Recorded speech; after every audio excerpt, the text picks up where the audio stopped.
Hello students, पिछली class में हम लोग विमी विश्लेषण में मूल राशि, मूल मात्रक, व्युत्पन्न राशि, व्युत्पन्न मात्रक, भौतिक राशियों की विमाएँ, इसके पश्चात विमीय सूत्र एवं विमीय समीकरण, इसके पश्चात हम लोग कुछ भौतिक राशियों के विमीय सूत्र पढ़े थे।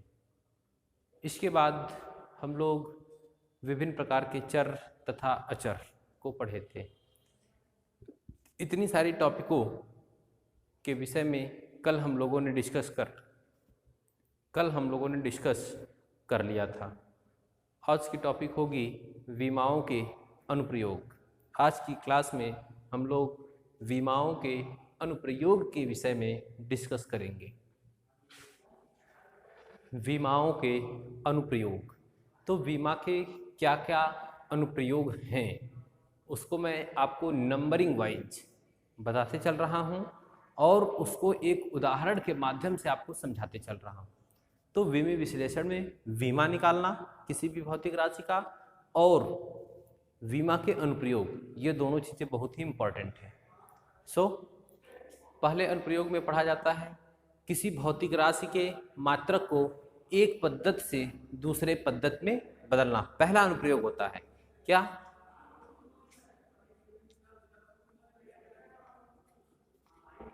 किसी भौतिक राशि के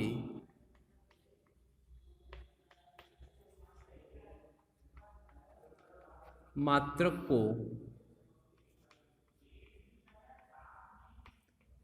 एक पद्धति से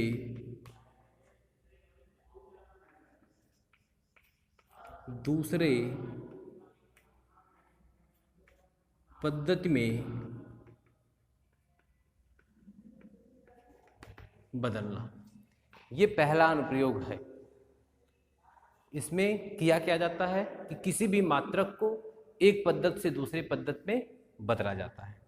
तो चलिए इसको हम लोग एक उदाहरण की सहायता से समझते हैं कि कैसे। कहा जाता है कि किसी भौतिक राशि के आंकिक मान तथा उसके संगत मात्रक का जो गुणनफल होता है वह नियत होता है।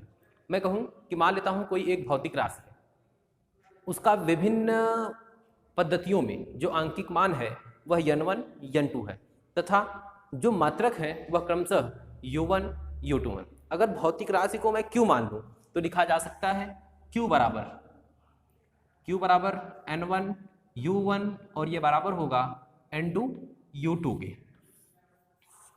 यानी कि जो ये n1 n2 है ये किसी भौतिक राशि के परिमाण है या आंकिक मान है तथा जो ये u1 u2 है यह विभिन्न पद्धति के मात्रक है।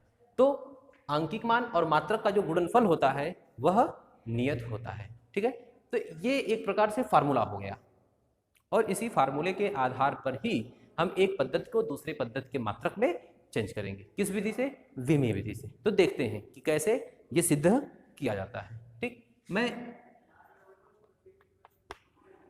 उदाहरण की बात करता हूं या एक उदाहरण आपको बोलता हूं जिसको हम लोग एक पद्धति से दूसरे पद्धति में चेंज करेंगे। ओके, उदाहरण में मैं बता दूं, चलिए मैं एक छोटी सी सवाल सिद्ध करता हूं इसमें कि विमी विधि से 1 न्यूटन को डाइन में परिवर्तित कीजिए। उदाहरण होगा विमीय विधि से 1 न्यूटन को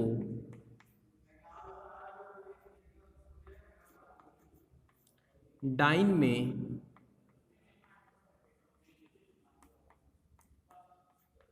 परिवर्तित कीजिए। ठीक, न्यूटन को किस में परिवर्तित करना है? डाइन में। अब आप लोगों को पता है कब से? कक्षा 9 से ही कि जो न्यूटन है ये यमकेएस पद्धति में बल का मात्रक है और जो डाइन है ये सीजीएस पद्धति में बल का मात्रक है। तो सबसे पहले इसके सॉल्यूशन में तो हम यही जानेंगे कि न्यूटन और डाइन बल के मात्रक हैं। तो आप लिखेंगे न्यूटन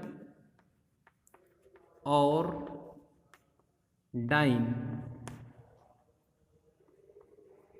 MKS तथा CGS पद्धति में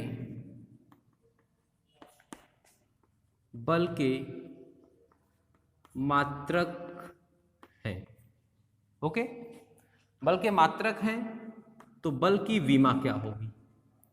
बल की विमा, तो कल मैंने विमी सूत्र में आप लोगों को पढ़ाया था कि जो विमा होती है वह यम यल टी माइनस, ठीक, तो बल की विमा हो गई एम एल टी माइनस 2। अब हम लोग आ जाते हैं फार्मूले पर, N1 U1 equal to N2 U2। तो फार्मूला हम लोग जानते हैं N1 U1 equal to N2 U2। अब हम लोग N1 N2, N1 का मान मैं मानता हूं कि N1 का मान 1 दिया है, तो 1 के साथ क्या है? न्यूटन है। न्यूटन MKS पद्धति का मात्रक है, MKS पद्धति का, अर्थात उसमें जो भी यूज होगा वह MKS पद्धति में, जैसे किलोग्राम यूज करेंगे, मीटर यूज करेंगे और सेकंड यूज करेंगे। तो N1 की वैल्यू अगर मैं 1 लिखता हूं, 1 और U1 यानी कि उसकी विमा हो गई MLT-2। अब इसमें जो ये MLT-2 है, MLT-2 है, इसको मैं एक काम करता हूं, M1 L1 T1, M1 L1 T1 minus 2 है, ठीक।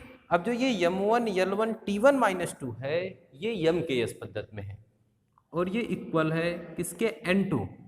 अब ये CGS पद्धति में है, N2 इक्वल टू, अब इसके लिए भी U2 विमा तो सेम होगी, यानी कि M2 L2 T2 माइनस 2।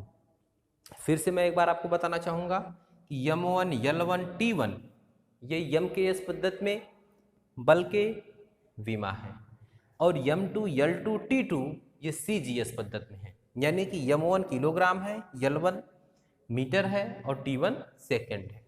दूसरी तरफ M2 जो है ये ग्राम है, L2 सेंटीमीटर है और T सेकंड है, और N2 का हमें पता लगाना है, ठीक। तो N2 इक्वल टू क्या लिखा जा सकता है? N2 इक्वल टू लिखा जा सकता है 1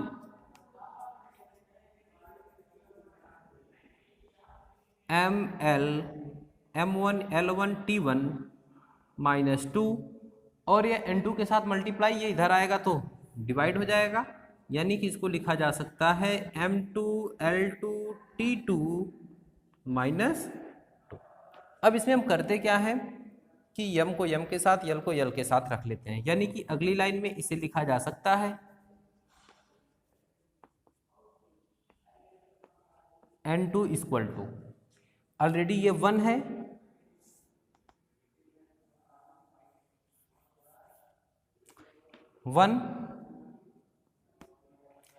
M1 के साथ मैं M2 को कर लेता हूं, तो ये हो जाएगा M1 अपान M2।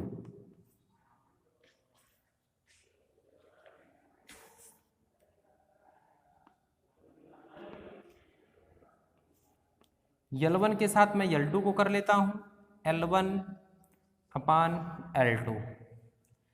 इसी प्रकार T1 के साथ T2 को, T1 अपान T2, और पूरे की पावर क्या है? -2 है, पावर नहीं कहते हैं। ओके, अब फिर से एक बार थोड़ा ध्यान रखना पड़ेगा कि M1 L1 T1 ये क्या है? किलोग्राम, मीटर और सेकंड है, यानी कि जो ये M1 है ये 1 किलोग्राम है, L1 है ये 1 मीटर है, T1 जो है ये 1 सेकंड है। ओके, तो ये N2 इक्वल टू 1, ये M1 1000 ग्राम, M1 क्योंकि 1 किलोग्राम है, इसको ग्राम में बदलेंगे तो 1000 ग्राम, तो 1000 ग्राम, और नीचे ऑलरेडी ये M2 ग्राम में है तो ये ग्राम। L1 मीटर में है, 1 मीटर, तो 1 मीटर में कितने सेंटीमीटर? 100 सेंटीमीटर, और ऑलरेडी नीचे सेंटीमीटर है। पुनः इसके पश्चात T1 1 सेकेंड और ये भी 1 सेकेंड है, तो 1 सेकेंड अपान ये सेकेंड, और पावर कितना है -2, तो ये ग्राम ग्राम से कैंसिल हो जाएगा, सेंटीमीटर सेंटीमीटर से, सेकेंड सेकेंड से। N2 इक्वल टू लिखा जा सकता है 1 गुणे 1000 गुणे 100, फिर यहाँ पर 1 है, 1 ये गुणे 1 के घाते -2। N2 इक्वल टू हो जाएगा 1 गुणे 10 के घाते 3 गुणे 10 के घाते 2, और आप इसको नीचे कर लीजिए 1 पावर 2 हो जाएगा ये, और इसकी वैल्यू 1, और ये 10 पावर 3 10 पावर 2 10 पावर 5, वैल्यू कितनी आ जाएगी 10 पावर 5। N2 की वैल्यू कितनी आ गई 10 पावर 5, और 1 न्यूटन को डाइन में परिवर्तित करना था, यानी कि 1 न्यूटन में कितने डाइन होते हैं, तो N1 को मैंने बताया है कि 1 है, U1 को न्यूटन है, तो 1 न्यूटन, N2 आंकिक वैल्यू आई, और ये U2 क्या था डाइन था, यानी कि क्या लिखा जा सकता है 1 newton equal to 10 power 5 dyne, यानी कि 1 न्यूटन में कितने डाइन होते हैं 10 के घाते 5 डाइन। ओके, तो इस तरीके से हम बीमी विधि से मात्रक को एक पद्धति से दूसरे पद्धति में बदलते हैं। फिर से एक बार समझ लीजिए, उदाहरण में मैंने बताया है कि बीमी विधि से 1 न्यूटन को डाइन में परिवर्तित कीजिए। तो हम लोग जानते हैं कि न्यूटन और डाइन MKS और CGS पद्धति में बल के मात्रक है, बल की विमा होती है mLT-2। फार्मूला हमने ऊपर बताया है N1U1 equal to N2U2। N1 MKS पद्धति में 1 है, और ये U1 न्यूटन है, N2 CGS पद्धति में है, और U2 CGS पद्धति में बल का मात्रक है। तो 1 M1 L1 T1 -2 equal to N2 M2 L2 T2 -2। M1 L1 T1 MKS पद्धति में द्रव्यमान, लंबाई और समय के मात्रक, M2 L2 T2 CGS पद्धति में द्रव्यमान, लंबाई और समय के मात्रक है। N2 की वैल्यू निकालनी है हमें, तो N2 इक्वल टू हम लोगों ने पाठ्यांतर करके लिख लिया, M1 के साथ M2 को कर दिया, L1 के साथ L2 को, T1 के साथ T2। हमने आपको पहले से बताया कि M1 L1 T1 ये MKS पद्धति में है, यानी कि किलोग्राम, मीटर और सेकेंड है, और नीचे जो M2 L2 T2 थे ये CGS पद्धति में, तो मैंने ऊपर वाले को भी CGS में चेंज कर दिया। ऊपर 1 किलोग्राम था तो 1 किलोग्राम में 1000 ग्राम हो गया, 1 मीटर था तो 1 मीटर में 100 सेंटीमीटर हो गया, और ऑलरेडी सेकेंड MKS में भी होता है और CGS में भी होता है, इसलिए कोई परिवर्तन नहीं। ओके, तो इसको मैंने सॉल्व कर लिया, सॉल्व किया तो हमको N2 की वैल्यू कितनी मिल गई 10 पावर 5, 10 पावर 5 मिली। तो अब हम आ गए पुनः यहाँ पर, या आप यहाँ से कह सकते हैं N1 की वैल्यू 1 थी, 1 हो गया, U1 न्यूटन था इक्वल टू N2 की वैल्यू आई है 10 पावर 5, तो 10 पावर 5, और U2 क्या था डाइन था, तो 1 newton equal to 10 power 5 dyne. So इसी तरीके से हम लोग अनेक पद्धतियों को एक दूसरे में परिवर्तित कर सकते हैं, यानी कि मात्रक कोई एक पद्धति में दिया होगा और दूसरे पद्धति में परिवर्तित किया जा सकता है। ओके, आप नोट कर सकते हैं इसे। किसी समीकरण के विमीय संतुलन या सत्यता की जांच करना, क्या लिखेंगे, किसी समीकरण के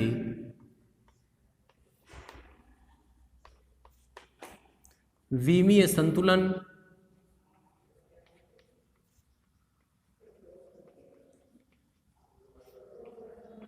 या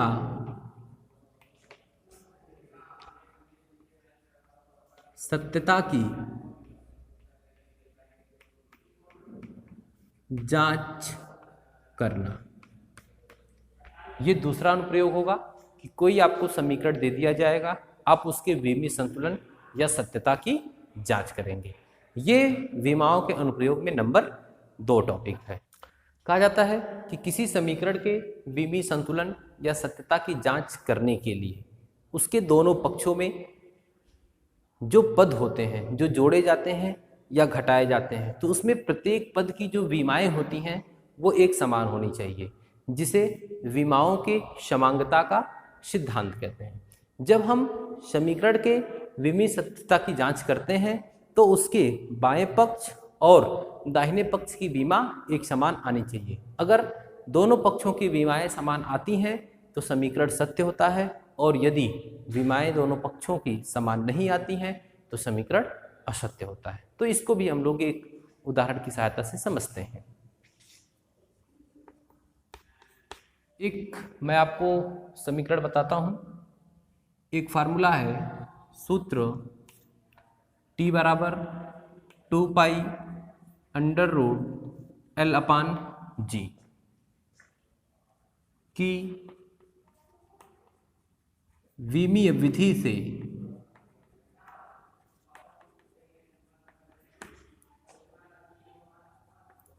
सत्यता की जांच कीजिए। ओके,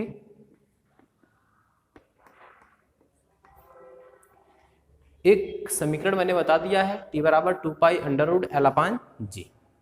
क्या करना है, इसे चेक करना है विमीय विधि से कि ये सही है या नहीं। तो इसके सलूशन में हम लोग शुरू करते हैं। ये t क्या है, आवर्तकाल है। आवर्तकाल, आवर्तकाल यानी कि समय ही है एक प्रकार से, तो इसकी जो विमा होगी वो क्या होगी, t। क्या होगी, t। 2 पाई विमाहीन है, ये इसकी कोई विमा नहीं होती है, ये विमाहीन है। लंबाई, मैं यल की बात करूं तो इसकी विमा कितनी होगी, कैपिटल यल। गुरुत्वीय त्वरण स्मॉल जी, इसकी विमा कितनी होगी, कल मैंने आपको बताया था एल टी माइनस 2। ठीक, अब हम आ जाते हैं बाएं पक्ष में सिद्ध करने के लिए। बायां पक्ष, बाएं पक्ष में क्या है, कैपिटल टी, टी की विमा क्या आएगी, कैपिटल टी ही आएगा। चलिए दायां पक्ष में आते हैं हम लोग। दाएं पक्ष में 2 पाई, 2 पाई तो विमाहीन हो गया, इसकी कोई विमा हम लोगों को लिखनी नहीं है। अंडर रूट एल अपान जी, अंडर रूट एल अपान जी की विमा।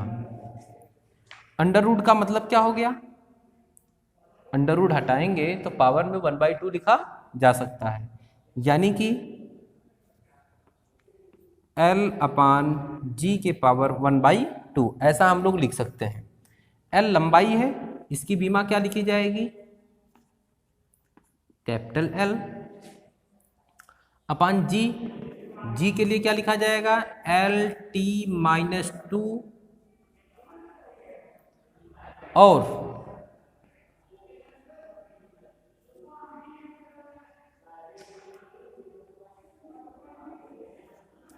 पूरे के पावर क्या है, 1/2 है। अगर मैं इन सबको एक साथ करूं, एक साथ, तो लिखा जा सकता है L upon L T minus 2 whole to the power 1/2। तो ये यल से तो कैंसिल हो जाएगा। अगर ये कैंसिल हो जाता है और ये t माइनस 2 नीचे है ऊपर जाएगा तो t पावर 2 हो जाएगा, t पावर 2।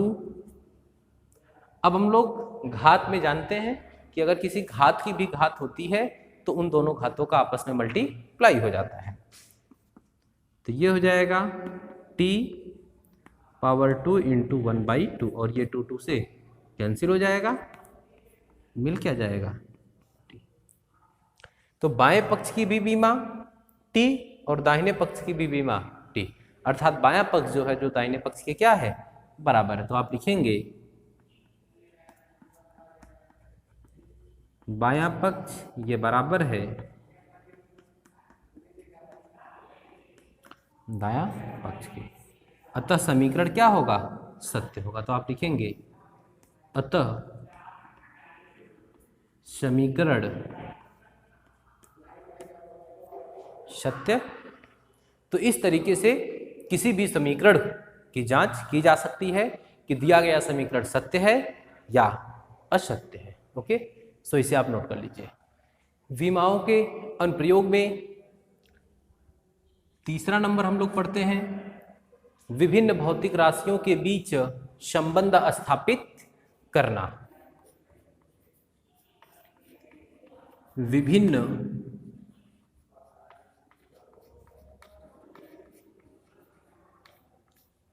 भौतिक राशियों के बीच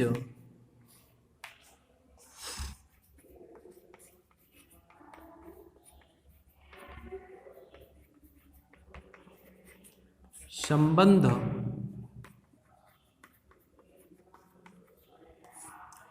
स्थापित करना।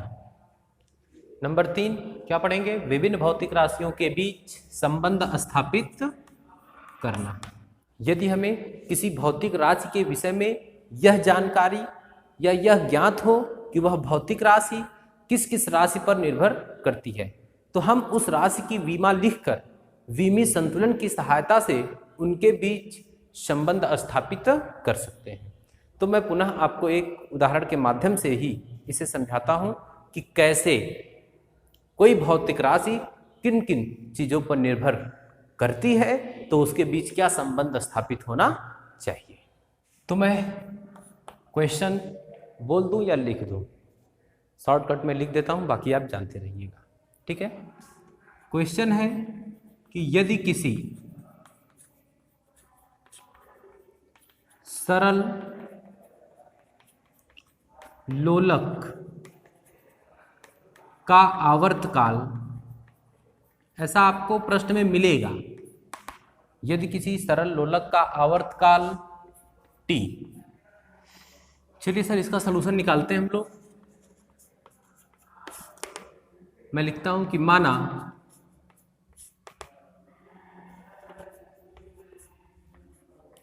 लोलक का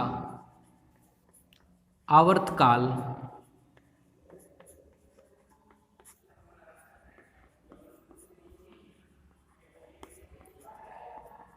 गोलक के द्रव्यमान m की घात a पर तथा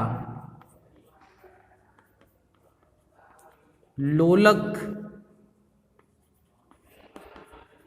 की लंबाई L की घात b पर तथा गुरुत्वीय त्वरण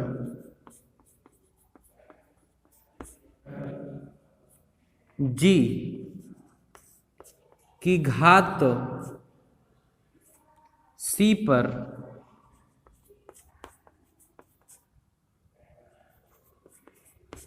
निर्भर करता, तो लिख क्या सकते हैं, t प्रोपोर्शनल टू, जरा देखा जाए, m की घात a पर, तो m पावर a,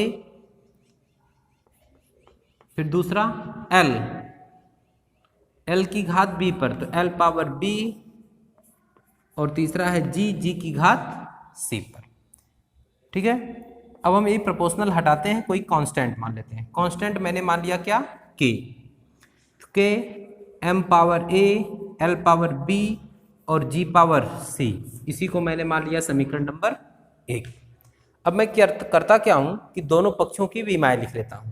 तो हम लिखेंगे समीकरण 1 के दोनों पक्षों की विमाएं, समीकरण 1 के दोनों पक्षों की विमाएं लिखने पर, जब हम समीकरण 1 के दोनों पक्षों की विमा लिखेंगे तो इसमें जो k है वो एक नियतांक है, अर्थात ये विमाहीन है। तो आप लिखेंगे जहां k एक विमाहीन है।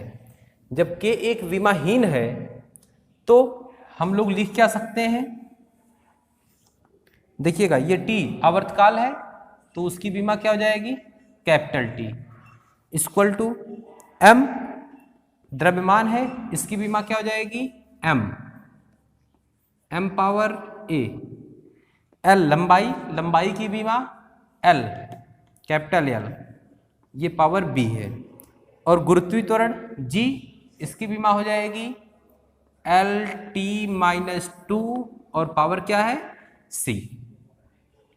जरा देखिएगा, अब इसके साथ तो mLT है, इधर कुछ नहीं है तो इसको हम लोग लिख सकते हैं m पावर 0, l पावर 0 और t पावर 1 ऑलरेडी है वो, इसको इस तरीके से लिख सकते हैं। यहां जरा देखा जाए,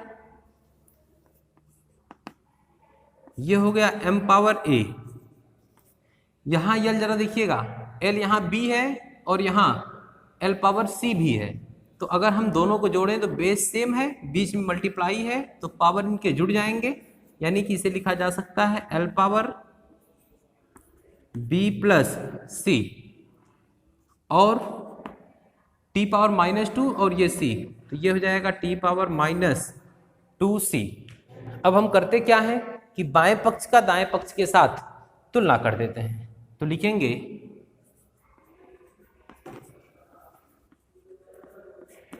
बाएं पक्ष का दाएं पक्ष के साथ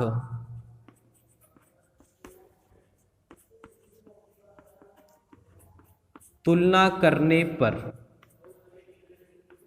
जब आप तुलना करेंगे तो ये m पावर 0 है, ये m पावर a है, a बराबर क्या आ जाएगा 0, l b प्लस c और यहाँ पर 0, यानी कि b plus C equal to 0 और ये -2c इक्वल टू 1, तो a पावर तो 0 हो गया, c की वैल्यू जरा देखें, c का मान आ गया -1/2। अगर c का मान -1/2 आया तो इसमें अगर हम रख दें तो b बराबर c का मान -1/2, तो -1/2 इक्वल टू 0, तो इसको हम लोग लिख सकते हैं b बराबर 1/2। अब हम a, c और b का मान ले जाकर के समीकरण 1 में रख देते हैं, तो आप लिखेंगे a, b तथा c का मान समीकरण 1 में रखने पर, जब आप समीकरण 1 में रखेंगे तो ये t equal to k m power a का मान क्या है 0, तो m power 0, l power b की वैल्यू क्या है 1/2 into g power c, g power -1/, अब जरा देखिए m पावर 0 की वैल्यू तो हो गई 1, l पावर 1/2 और g पावर -1/2 है, तो माइनस है, इसको पावर प्लस में करते हैं, तो इसी को हम लोग आगे लिख सकते हैं k l अपान g के पावर 1/2। ठीक, जब आप इसको ये लिख लेते हैं तो पुनः हम लोग अगली लाइन में लिख सकते हैं t equal to k, power को अगर हम हटाएंगे तो ये मिल जाएगा √l अपान g। ठीक, तो फार्मूला हमको मिल गया t बराबर k अंडर, हाँ तो ये जो k मिला है फार्मूले में, हम लोग तो k पढ़ते नहीं है, लेकिन k का जो मान होता है वो प्रयोगों के आधार पर 2/2 लिखा जाता है, तो आप लिखेंगे परंतु प्रयोगों के आधार पर k का मान 2π प्राप्त होता है, तो लिखेंगे हम लोग परंतु k का मान प्रयोगों के आधार पर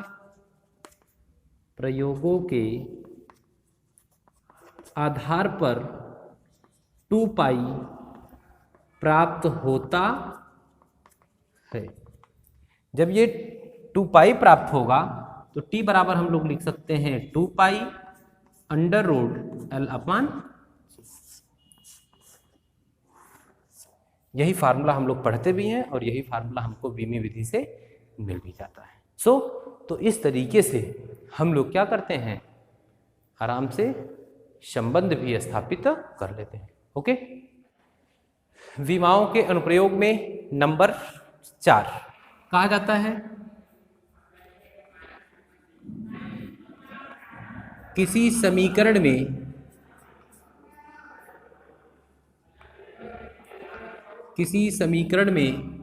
नियतांकों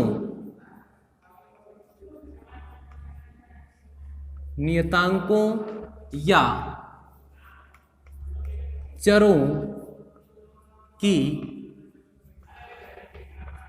चरों की विमाएं ज्ञात करना।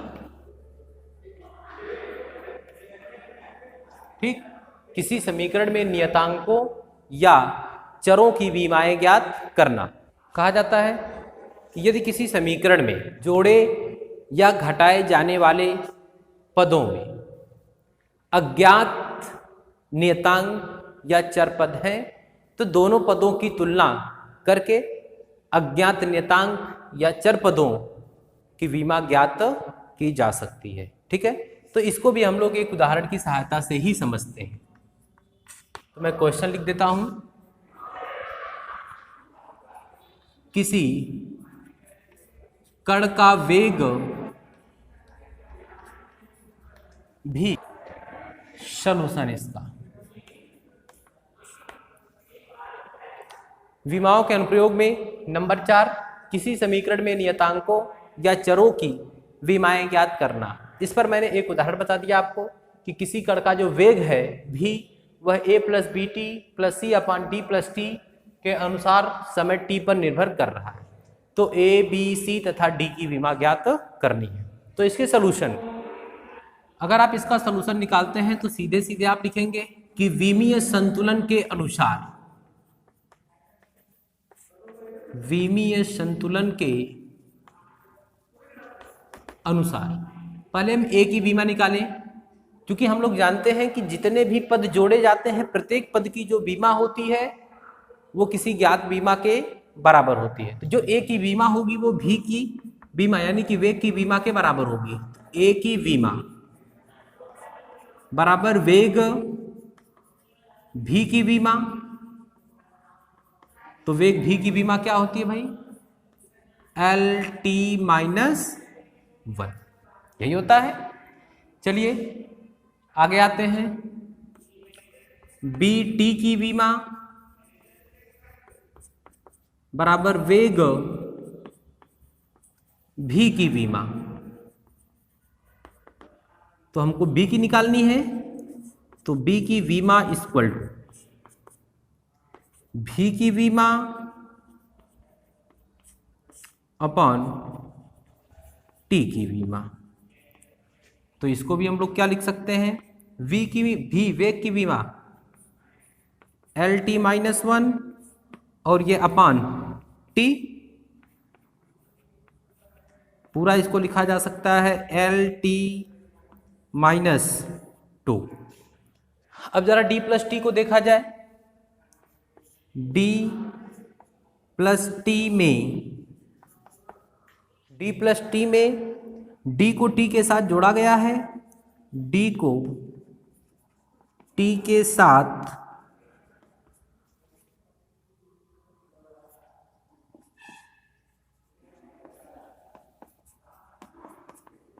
जोड़ा गया है, अतः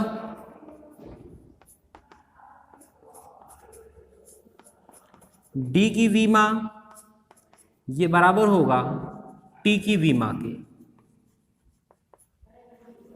और t की विमा ये किसके बराबर है, t माने समय की विमा कैपिटल T, यानी कि d की जो विमा हो गई वो क्या हो गई, t हो गई। तो हमको a की विमा का पता चल गया, b का पता चल गया और d का पता चल गया। अब हम लोगों को पता लगाना है c अपान डी प्लस टी, c अपान डी प्लस टी। तो c अपान डी प्लस टी की जो विमा होगी ये बराबर होगी वेग भी की विमा। ठीक, तो C की विमा बराबर लिखा जा सकता है भी की विमा गुणे D प्लस T की विमा। वेग की विमा क्या होती है? L T minus 1 L T minus 1 into D plus T. तो इंटू डी प्लस टी, तो डी प्लस टी, डी की विमा के लिए मैंने क्या बताया है? टी। ये हो गया टी, अर्थात अगर हम इनको मिलाएंगे तो L T माइनस 1 और ये T, ये किसके इक्वल मिल जाएगा? L के। तो इस प्रकार हमने A की बीमा, B की बीमा, D की बीमा और C की बीमा का पता लगा लिया। ओके, तो इस तरीके से किसी समीकरण में नियतांकों या चरों की बीमाएं ज्ञात की जा सकती हैं। ओके, सो स्टूडेंट्स, ये आप नोट कर लें। सो आगे की टॉपिक या अंतिम टॉपिक हम कहें इस पाठ की, तो विमी रीत के दोष और सीमाएं क्या हैं। विमीय रीत के दोष कहिए या आप सीमाएं कह लीजिए।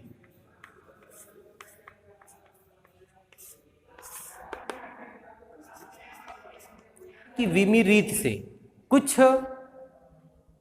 भौतिक राशियों की समस्याओं का जो समाधान होता है वो सरलता एवं सुगमता के साथ हो जाता है, लेकिन कुछ परिस्थितियां ऐसी होती हैं कि जहां विमी रीत सफल नहीं हो पाती है, जिसे विमी रीत के दोष या सीमाएं कहा जाता है। उसमें हम आपको नंबरिंग करके बता देते हैं कि क्या क्या चीज़ें शामिल होती हैं। तो जैसे मैं नंबर 1 के विषय में बताऊं, या पहली टॉपिक इसकी क्या है कि इसका दोष कहाँ पाया जाता है। कहा जाता है कि विमी रीत से किसी भौतिक राशि में उपस्थित विमाहीन का मान विमी रीत से ज्ञात नहीं किया जा सकता है। नंबर 2, कहा जाता है कि यदि कोई भौतिक राशि 3 से अधिक राशियों पर निर्भर करती है तो उसके बीच संबंध भी ज्ञात नहीं किया जा सकता है, क्योंकि जो भौतिक राशि होती है वो MLT, यानी कि इसकी सहायता से हमें 3 समीकरण ही मिलते हैं, अर्थात इसकी घातों को सम करने पर सिर्फ 3 के ही मान किए जा सकते हैं, चौथे का मान हम लोग ज्ञात नहीं कर सकते हैं। इसीलिए अगर इसमें 3 से अधिक पद शामिल होते हैं तो उसके बीच हम लोग संबंध स्थापित नहीं कर सकते।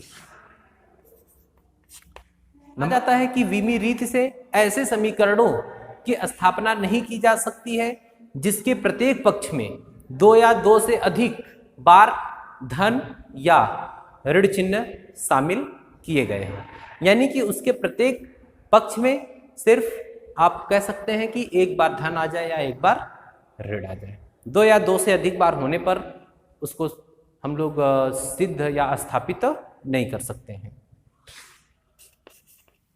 कहा जाता है कि जो विमी विधि हम लोग पढ़े हैं, विमी विधि की सहायता से या विमी रीत की सहायता से त्रिकोणमिति यानी कि कॉस थीटा साइन थीटा, चरघातांकी जिसको हम लोग e पावर x या अन्य और कुछ भी कहते हैं, तथा लघुगणकी log x का विश्लेषण नहीं किया जा सकता है। तो ये मैंने आपको बता दिया विमी रीत के दोष या सीमाएं, और इसके पहले मैंने आपको पढ़ा दिया विमाओं के अनुप्रयोग। इसी टॉपिक के साथ इस लेसन का पूरा मैटर समाप्त होता है। स्टूडेंट, आज की क्लास में इतना ही, बाकी सारी चीज़ें हम लोग अगली क्लास में पढ़ेंगे। इसके लिए आपको बहुत बहुत धन्यवाद। Thank you.